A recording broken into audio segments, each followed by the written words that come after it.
The ledger lay on the land office table like something dead. It was bound in cracked brown leather, its cover warped from a winter spent in a saddlebag, and the man behind the counter, a Mr. Gerald Foss, according to the placard rusting at the edge of his desk, looked at it the way a man looks at a thing he would prefer not to touch.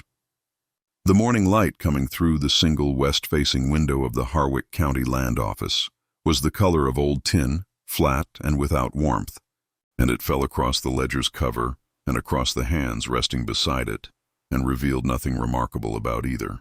The hands were gloved in brown leather, the fingers long, the wrists narrow beneath, the cuffs of a canvas work coat that carried the smell of horses and trail dust and something faintly floral that the owner of those hands had scrubbed at for 3 mornings running with lye soap and Cold Creek, water without fully erasing. Mr. Foss did not notice the smell. He was looking at the ledger. He was looking at the survey seal pressed into its cover, the faded ink stamp of the Federal Land Office, and the date, 1869, and then he was looking at the name written in a careful hand on the inside cover, which the person across from him had opened to show him without being asked. Elias Marsh, licensed federal surveyor. Kansas Territory. You're applying for the Harwick assignment, Foss said. It was not a question. I am, said the voice across from him. It was low, unhurried, the kind of voice that did not feel the need to fill silence. Foss looked up from the ledger and studied the face beneath the battered felt hat. Young, he thought. Younger than he'd expected, given the credentials. The jaw was smooth, the cheekbones high and faintly wind-burned, the eyes a quiet gray that did not shift under his inspection. There was something about the eyes that Foss could not name, a patience in them that seemed older than the face, the patience of someone who had sat with something terrible long enough to make peace with sitting. The railroad wants the northern parcels resurveyed by October, Foss said. He turned a page in his own ledger, running a finger down a column of names and numbers. The previous survey, the Marsh survey, the one on record, it's been contested. The company says the boundary lines were drawn in error. A pause. In error, said Elias Marsh. That's what's on record. The gloved hands on the table did not move. They lay still against the leather cover, very still. The way hands lie still when their owner has decided, somewhere deep and private, that stillness is the only dignified response to something that might otherwise produce an entirely different kind of response. One breath passed, then another. I'm familiar with the Marsh survey, said Elias Marsh. I'll take the assignment. Foss looked up again. There was something in the voice, not heat, not agitation, but a kind of density, a weight in the words that should not have been there for a simple statement of availability. He studied the gray eyes once more. They gave him nothing. Wages are paid monthly, he said. You'll report to the field office at Tallow Creek. The railroad's land agent, man named Cade. Harlan Cade. He'll be your point of contact. The name landed in the room and seemed for a moment to alter the quality of the air. It was imperceptible. It was a thing Foss would not have been able to describe later if asked, would not have been able to say precisely what shifted or whether anything shifted at all. Only the hawk on the fence post outside the window moved, lifting its red tail once, settling, going still again. Cade, said Elias Marsh. That's right, I know the name. Foss waited. Nothing further came. He stamped the assignment papers and slid them across the table, and the gloved hands picked them up and folded them with an economy of motion that suggested someone accustomed to keeping things close. The surveyor turned for the door. Marsh, Foss called after him, and could not afterward say why he did. The figure at the door paused without turning. The last man who tried to contest the Cade survey, Foss said slowly, and then stopped. He was not sure what he meant to say.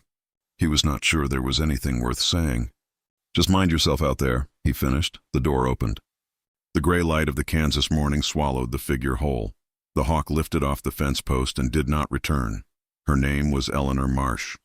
She had been born Eleanor Vane, in the hill country of Tennessee, the third daughter of a man who had surveyed land for the state government and who had taught his daughters to read a compass and a topographical line with the same seriousness he brought to teaching them their scripture. She had married Thomas Marsh at 19, in a ceremony attended by 11 people and 1 borrowed dog, and she had followed him west into Kansas Territory in the year 1866 with a wagon, 2 horses, a crate of surveying equipment, and a certainty about the future that she would later understand had been the specific gift of ignorance.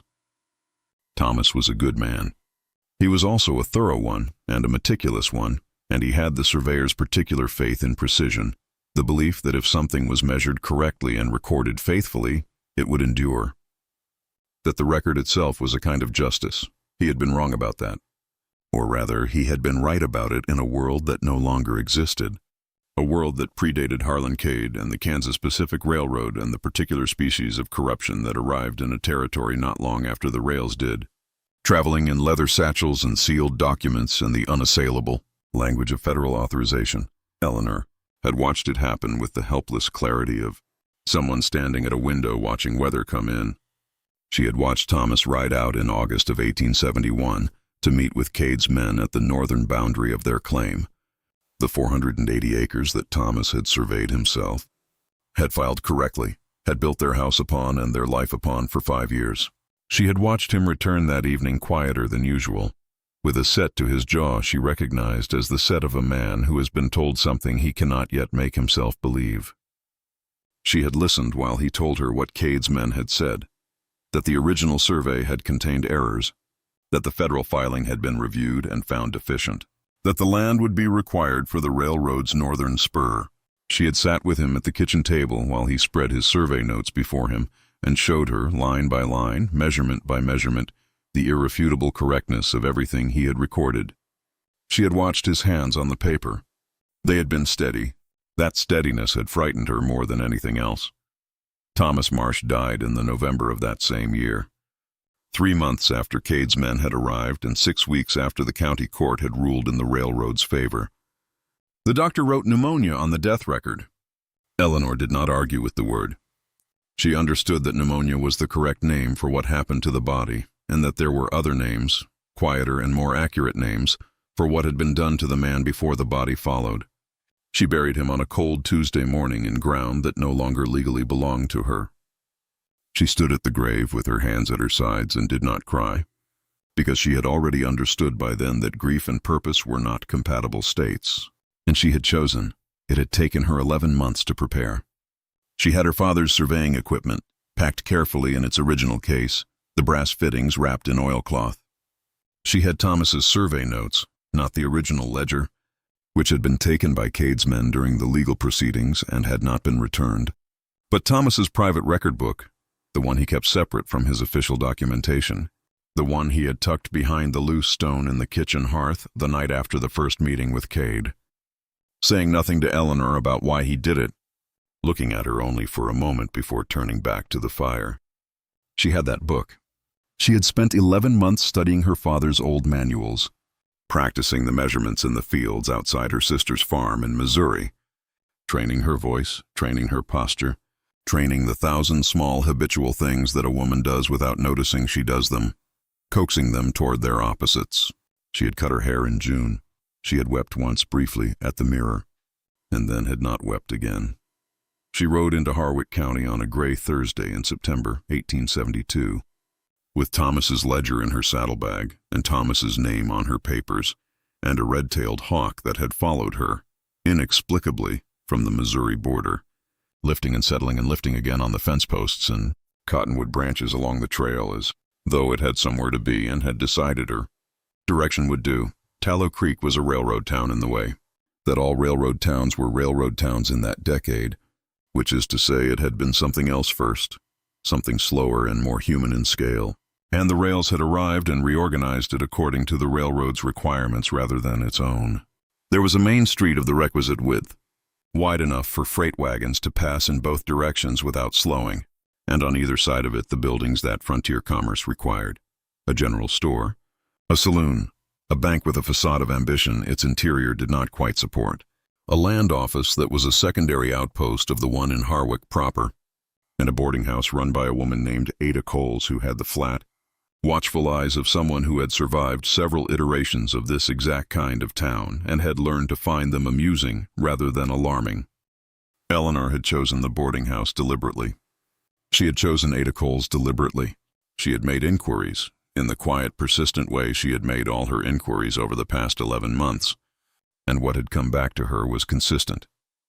Ada Coles knew everyone in Tallow Creek and said little to any of them, which was its own kind of power. Eleanor understood that kind of power. She had been practicing it. She arrived at the boarding house on a Thursday afternoon, with her saddlebag and her equipment case, and the red-tailed hawk watching from the peak of the stable roof, and Ada Coles opened the door before she knocked and looked at her for a long, unhurried moment. "Surveyor," Ada said. "Yes, ma'am." Ada looked at the equipment case. She looked at the saddlebag. She looked at Eleanor's face with the particular attention of a woman who has spent decades reading what people do not say. And Eleanor held her gaze and held her posture and held, with every ounce of trained discipline she possessed, the stillness she had spent 11 months building. $4 a week, Ada said. Meals at 6 and noon. No whiskey in the rooms. That's agreeable. Ada stepped aside to let her pass. And as Eleanor moved through the doorway, Ada said, quietly, for no one but the two of them, "I had a Thomas Marsh come through here once." "Good man." Eleanor did not break stride. She did not turn her head.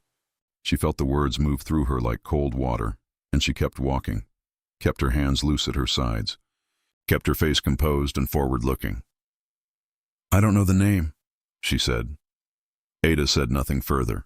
But later, setting a plate of bread and salt pork before her lone supper guest, she refilled the water glass without being asked and did not bring up Thomas Marsh again. Harlan Cade arrived at the Tallow Creek field office on the following Monday, and Eleanor Marsh saw him for the first time across 12 feet of unpainted floorboard and a table spread with survey maps, and understood in that first moment of seeing him that she had prepared herself to feel many things upon this occasion. Rage, grief, the old cold dread, and that she had not prepared herself for the specific thing she actually felt, which was a piercing, almost academic calm. He was a man of perhaps 50, compact and well-dressed for the territory, with the kind of face that had once been handsome and had since become merely correct, all the features in their proper places, properly proportioned, giving away nothing. His eyes were the flat brown of river silt.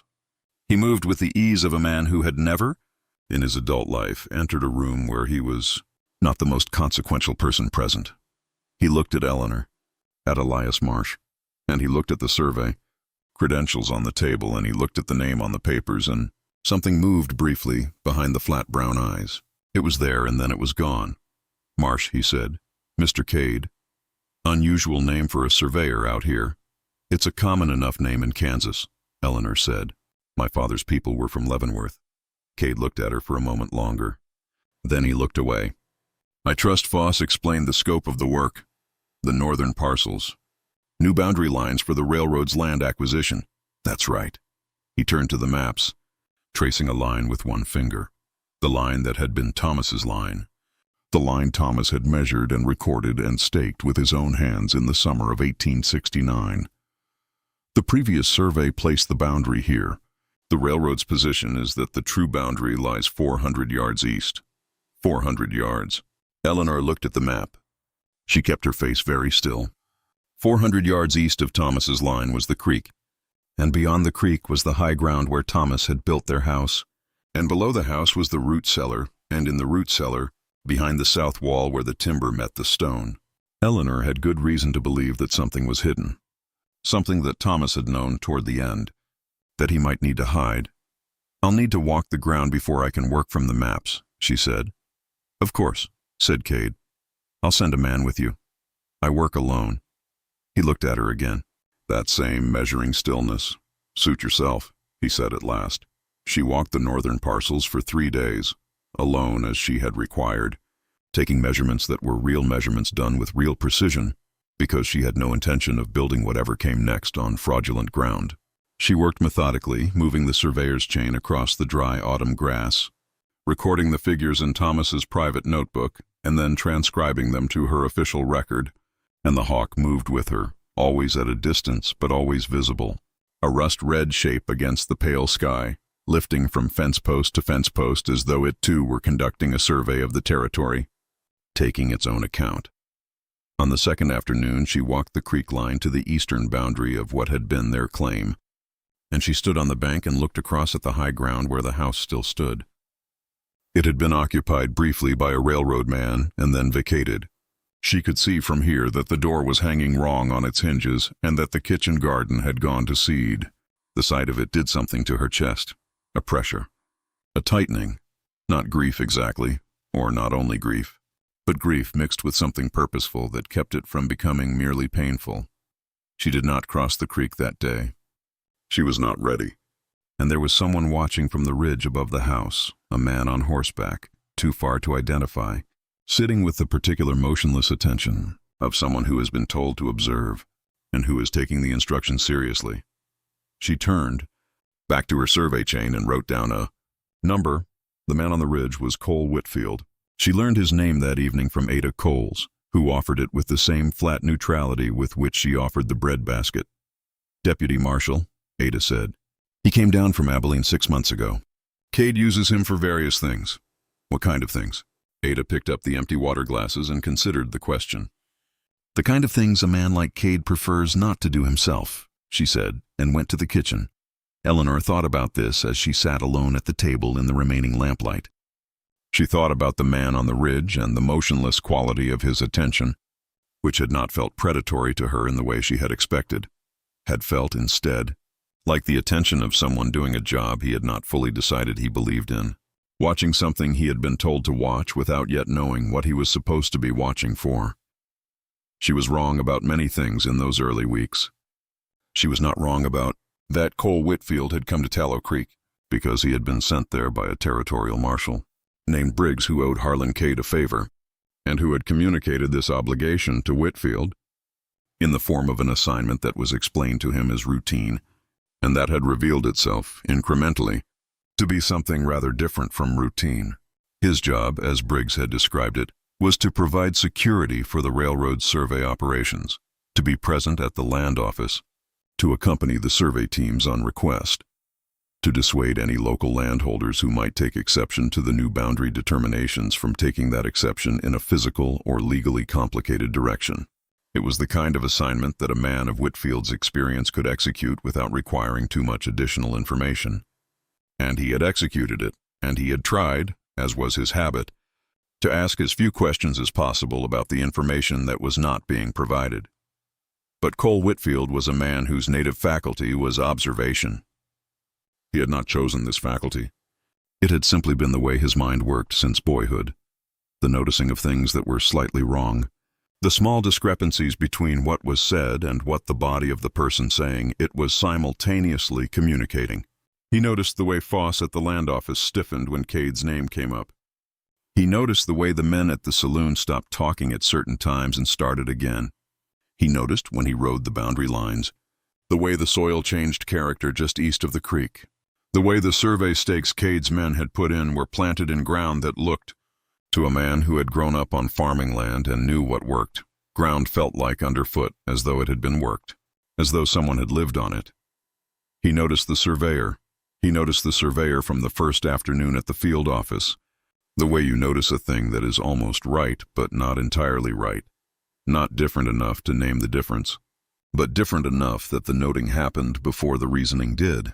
He watched Elias Marsh work and could find no fault in the work. The measurements were taken with a precision that suggested real training. The records were kept with a neatness that was almost unusual. The man, the surveyor, moved across the land with a quality of attention that was different from the attention of most men Whitfield had known in the field. Quieter, more careful. Like someone for whom this particular ground was not merely ground, he told himself it was nothing. He kept watching. Cade's pressure began in the third week. It began small, in the way that such things always begin, a delay in Eleanor's access to the official survey records she needed for cross-reference. A morning when she arrived at the field office to find her equipment case had been moved and one of the brass fittings on the transit scope was damaged in a way that could be called accidental. A letter, delivered to Ada's boarding house and addressed to Elias Marsh, that contained a single sheet of paper with a single line of text. Survey work is not always without hazard. Sincerely, a well-wisher. Eleanor read the letter, folded it, placed it in the pocket of her work coat, and went to breakfast. She ate everything on her plate. Ada watched her from the kitchen doorway and said nothing and refilled her coffee twice. The week after that, A man arrived in Tallow Creek and took a room at the boarding house and spent several days watching Eleanor in the manner of someone who had been paid to watch her but had not been told what he was watching for, which gave his attention a quality of directionless persistence that Eleanor found more unsettling than directness would have been. She noted him. She adjusted. She began varying the times and routes of her movements, arriving at the field office by different roads, taking her evening walks at irregular hours, becoming unpredictable in the way that small animals become unpredictable when they understand they are being tracked. It was Ada who named the change. She came to Eleanor's room one evening with a second lamp and sat down without being invited and looked at Eleanor across the small table with her flat, watchful eyes. "You're getting careful," Ada said. "I've always been careful. You're getting a different kind of careful." Ada set the lamp down. In the doubled light, her face was kind in a way it usually kept behind its watchfulness. "Thomas Marsh," she said. "He had a wife." The room was very quiet. "He did," Eleanor said. Ada looked at her for a long moment. She looked at Eleanor's hands on the table, the narrow wrists, the long fingers, the gloves sitting beside them. She looked at Eleanor's face. "The original survey ledger," Ada said. "The one Cade took. There was a copy made." Eleanor's hands were very still. "Thomas came to me," Ada said. "The September before he died. He was frightened, which was not a thing I had seen in him before. He said that if anything happened to him, there was a thing I should know. He said the copy was in the cellar of the house, behind the south wall. He said the only person who should look for it was someone who knew what she was looking for. She. Thomas had said she. He had known, Eleanor understood. He had known, even then, that if something happened to him, she would come. He had known her that well. He had always known her that well, and the understanding of this moved through her chest and settled there, warm and precise and unbearable. "The house is watched," Eleanor said. "Yes," said Ada. "I'll need a reason to be there that Cade's men can't question." Ada considered this. "The survey boundary runs through the property," she said. "It does. Then a surveyor working the boundary would have reason to walk the property line." She paused. "Cade's man on the ridge, Whitfield, he's been asking questions. About the previous survey, about the Marsh name." Eleanor absorbed this. "What kind of questions?" "The kind a man asks," Ada said, "when he's trying to decide which side of a thing he's on." She crossed the creek on a morning in early October, when the grass was silver with frost, and the sky above the high ground was the pale, depthless blue of cold weather coming. She carried her survey chain and her notebook, and she moved with the purposeful deliberateness of a professional conducting legitimate work, because that was precisely what she was doing. She was conducting legitimate work, and the other thing she was doing was layered beneath it, invisible to anyone who did not know to look, and she had trained herself to believe that this double nature was not deception, but accuracy. She was the person she was pretending to be. The pretending did not unmake the truth of her. Cole Whitfield was waiting at the top of the ridge. He was not waiting for her specifically. He was waiting in the way he always waited, on horseback still, looking at the land with the assessing attention of a man doing a job. But as Eleanor came up the slope with her equipment and her notebook, he turned and watched her come and did not look away, and when she was close enough for conversation, he said, without preamble, "The south boundary stake is off." She stopped. "Off how? 12 feet, maybe 15. The stake's in softer ground than the others. Someone moved it." He looked at her steadily. "Recently." Eleanor looked at the stake. She looked at the ground around it. She looked at Whitfield's face, which was giving her the same quality of careful, uncertain attention it had been giving her for 3 weeks, and she made a decision. "I'd like to walk the house," she said. "It's not on your survey scope. The boundary runs through the yard. The measurements cross the foundation line." A pause. The frost-silver grass moved slightly in a wind that was not quite a wind. "I'll walk with you," Whitfield said. She did not argue. She walked to the house with Cole Whitfield beside her on his horse, and she measured the yard and she recorded the numbers, and she moved with the professional calm she had trained into herself, and all the while she was aware of the root cellar door set into the ground behind the house, its iron handle beaded with frost, the south wall within it where the timber met the stone, and the thing Thomas had placed there in September of 1871 that had been waiting, patient and cold and precise as a survey record, for the person who knew what she was looking for. She opened the cellar door and went down. Whitfield stayed above. She heard the horse shift, heard the creak of saddle leather, and then heard nothing but the close cold air of the cellar and the sound of her own breathing and the sound of her hands moving against stone. It was there. It was behind the third stone from the left in the south wall, set back in a gap between the timber and the foundation, wrapped in oilcloth that had kept it dry, bound with twine that had kept it whole. A ledger twin to the one she carried in her saddlebag. The same brown leather cover, the same federal seal pressed into the front, the same careful handwriting inside. Thomas's handwriting, Thomas's measurements, Thomas's dates, Thomas's boundary lines, and on the final page, in the same careful hand, something that had not been in the official ledger. A record of the meeting with Cade's men in August of 1871, the names present, the offer made, the refusal given, the document that explained everything. She sat in the cold dark for 1 minute. Then she wrapped the ledger in the oilcloth and tucked it inside her coat, against her ribs, and climbed back into the October light. Whitfield was looking at her.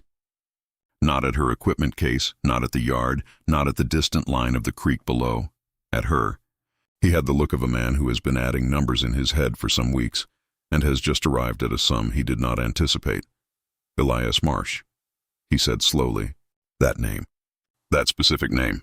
She held his gaze. The frost was melting off the grass around them, and above the ridge the hawk turned in a long, unhurried circle, its red tail catching the thin autumn sun. Thomas Marsh's survey was filed in 1869, she said. The original record was taken by Cade's men during the proceedings and was not returned. The land ruling was made without the original documentation. A licensed federal surveyor, she continued, operating under a name of record, can submit a competing survey to the Federal Land Office with supporting documentation. The ruling can be appealed. He was quiet for a long time. The horse moved beneath him, and he stilled it with a hand. And if that surveyor's documentation was found to be fraudulent, he said, if the licensing under that name was fraudulent, the survey would be void. And whatever was found alongside it, yes, she said. That's true. But if the licensing was legitimate, he said, if the name on the record was a legal name, properly acquired and filed. He stopped. He looked at her face for a long time. Then the documentation would stand. The name Elias Marsh had been legally filed in the state of Missouri in the February of 1872. Eleanor had done this with the same careful thoroughness she brought to every other aspect of the preparation. She said nothing. She let Whitfield work it out. He worked it out. He sat on his horse in the October frost and worked it out, and she watched him do it. And she saw the moment when he arrived at the full shape of it. Not just the legal architecture, but the human fact beneath it. The woman in the canvas coat with Thomas Marsh's ledger inside it, and Thomas Marsh's name on her papers, and 11 months of preparation and grief, and absolute purposeful fury held in check by trained stillness, standing in the yard of a house that had been her house. She saw him arrive at it, and she saw what it did to his face, which did not become expressive so much as it became, briefly, unguarded. The south boundary stake, he said at last, the one that was moved. If I were to file a report noting its irregular placement, that would be an accurate report, she said. And if I were to note that the ground disturbance around it appeared inconsistent with the original filing, also accurate. He looked at her for one more moment. Then he looked away, out toward the creek and the land that spread beyond it, and something moved across his face. Not resolution exactly, but the quiet, irrevocable arrival at a decision that had, she understood, been approaching him for some weeks. I'll ride to Harwick tomorrow, he said. She nodded. You'll need to be at the federal office by Thursday, he said. With whatever documentation you have. He looked back at her then, one last time, and there was something in his eyes that she had not seen in anyone's eyes for a long time. Not pity, not admiration, but simple recognition. The acknowledgement of one person by another who has understood, fully, who they are looking at. I'll be there. He looked back at her then, one last time, and there was something in his eyes that she had not seen in anyone's eyes for a long time. Not pity, not admiration, but simple recognition. The acknowledgement of one person by another who has understood, fully, who they are looking at. He touched the brim of his hat. Then he turned the horse and rode. The confrontation happened on a Wednesday in the Harwick Federal Land Office, in a room that smelled of wood polish and cold stone and the particular mineral quality of old documents, and it happened in front of Judge Aldous Pratt, who had been a good man once, and who had been a careful man for many years in the interest of remaining employed, and who sat behind his desk with the expression of a man who has suspected for some time that a reckoning was approaching and is now experiencing the peculiar relief of having it arrive. Cade came in at 2 o'clock. He came in with his attorney and with 2 of his landmen and with the flat, river-silt ease of a man who expects to be the most consequential person in the room. He looked at the table. He looked at the ledger lying open on it. He looked at the federal seal on the ledger's cover and then at the survey credentials laid beside it. And then he looked across the table and he looked at Eleanor Marsh, who had removed her hat and who stood, with her hands loose at her sides and her gray eyes steady and her hair short, and her face bearing the specific composure of a woman who has been building toward this single moment for 11 months and is not going to waste it. He went very still. "This is," he began. "Eleanor Marsh," she said. "Wife of Thomas Marsh, licensed federal surveyor. Deceased November 1871. I am also licensed under the name of Elias Marsh, legally filed in Missouri. February 1872. She did not raise her voice. She did not lower it. I am submitting the competing survey of the Harwick northern parcels to this office, along with the original field record of the Marsh survey of 1869, recovered from the property at Tallow Creek, along with a contemporaneous record of the August 1871 meeting between Thomas Marsh and representatives of the Kansas Pacific Railroad, including yourself." Cade's attorney was already speaking. Objections. Procedural language. The muscular vocabulary of men who use law as a wall. Eleanor did not look at him. She was looking at Cade. She watched him understand. She watched it move through him the way cold moves through a body, from the periphery inward, arriving last at the face, where it produced, for one unguarded moment, something she recognized as fear. Not fear of her exactly. Fear of the thing she was holding, the evidence she had recovered, the record that Thomas had hidden and she had found, the truth that had been buried and patiently waited and was now, in this room, in this light, in front of a judge who had been waiting for permission to remember who he was, irrevocably present. His hands, she noticed, were not steady. Judge Pratt cleared his throat. He looked at the ledger. He looked at Eleanor. He looked at Cole Whitfield, standing at the side of the room, who had ridden to Harwick the previous Tuesday as he had said he would, and who had filed with the federal marshal's office a report noting boundary stake irregularities and ground disturbances inconsistent with the original filing, and who now stood with his arms at his sides and his eyes forward, and the look of a man who has decided which side of a thing he is on. "I'll need time to review the documentation," Pratt said. "Of course," Eleanor said. "This proceeding will be suspended pending that review." Cade's attorney was still talking. Cade himself was not.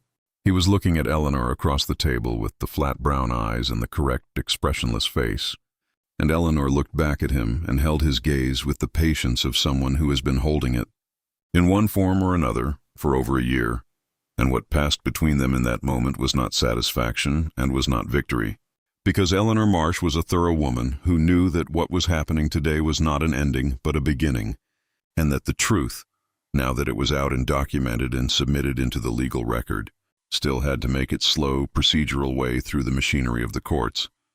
But the truth was out. It was in the light. That was not nothing. That was, in fact, everything. A year passed, and the grass grew back on the high ground above the creek, and the kitchen garden was replanted and the door rehung on its hinges. And on a morning in the October of 1873, Eleanor Marsh stood at the kitchen window of the house that was again legally hers and watched the light come across the land. The ruling had come through in March, the land restored, the original survey reinstated, the boundary lines returned to where Thomas had placed them. Cade had left the territory. She did not know where he had gone and had decided that where he went was not her concern. The railroad had rerouted the northern spur, at considerable expense, around the boundary Thomas had drawn in 1869, and she had felt, when she learned this, something that was not triumph, but was close to what she imagined justice must feel like to a person who was not used to receiving it. Strange and lighter than expected. and accompanied by a kind of grief that was different from the grief she had carried for the past 2 years. Cleaner. The hawk came every morning. She had stopped remarking on it. Cole Whitfield had come to the house in the early spring after the ruling. He had come with his hat in his hands and a directness that she appreciated, and he had said several things, including that he had put in for a different posting, away from Tallow Creek, and that he intended to begin again, more carefully, in a place where he was not in debt to anyone's favor. He had said other things as well. She had listened to all of them.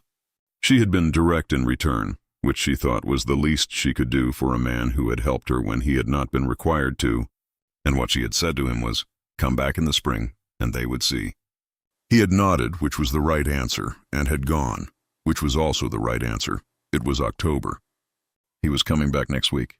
She had made no promises, and she had no intention of making any promises, because Eleanor Marsh was a thorough woman who understood that some things could not be rushed, and that the land and the season and the work were still there and still required her attention, and that whatever else might be true, it was still the case, that the boundary lines were where Thomas had placed them, and the document was on record and the record would endure. She looked out at the high ground and the creek beyond it and the pale October sky above the cottonwoods, and something in her chest, which had been held under pressure for a very long time, eased.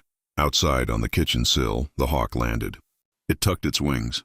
It turned its head toward the window with the unhurried attention of a creature that has been somewhere long enough to stop wondering whether to leave. Everything grows, Eleanor thought, when it is no longer alone. She put the kettle on.